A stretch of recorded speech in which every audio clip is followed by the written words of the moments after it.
disent ainsi protester contre des conditions de travail jugées précaires et le licenciement d'une trentaine de leurs collègues, dont des délégués et responsables syndicaux. Le récit de cette chaude journée dans ce reportage de Timé Danger, Eric Kimo.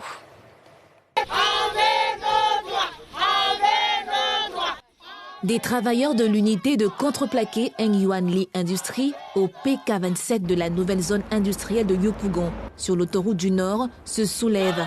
Devant les locaux de l'entreprise, ils crient leur colère liée à des conditions de travail difficiles, au cœur d'un différend avec l'employeur.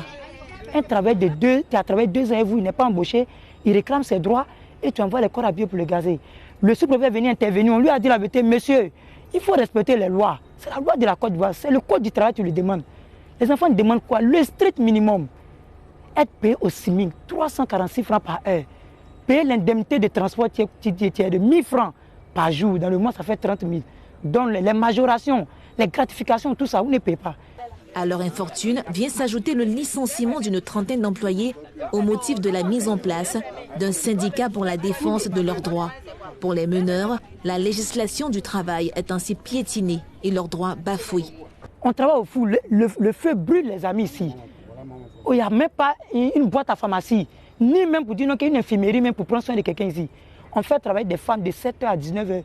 Regardez la distance, plus de 1 km pour arriver au goudron. Il y a mal dans le noir, sans lumière. Les femmes, tu soulèves des écoles, tu pousses les chariots. On a fait 6 mois de confinement ici. Il y avait des gens qui étaient malades même. Moi, j'ai perdu mon oncle.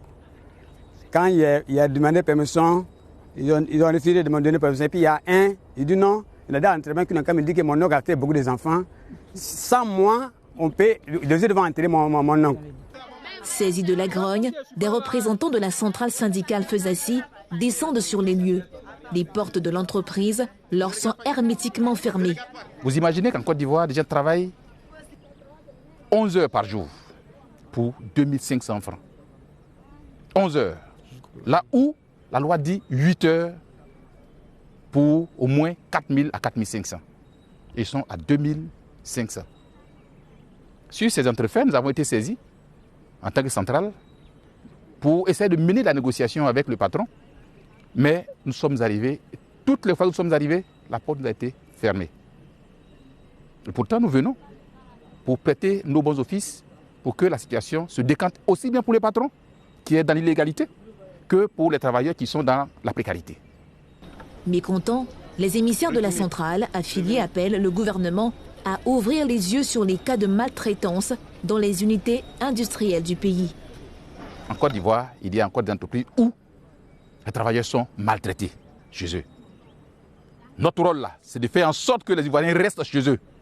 Mais si chez eux ne peut pas être en paix, si chez eux ne peut pas travailler dans la dignité, qu'on ne s'étonne pas de les voir partir en dehors du pays.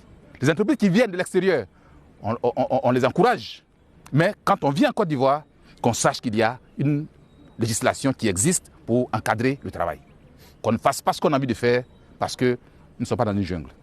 Les responsables de l'entreprise qui nous reçoivent au portail déclinent tout entretien pour avoir leur part de vérité. En attendant toute réaction officielle, ils confient que la majorité des grévistes bénéficient d'un contrat d'apprentissage.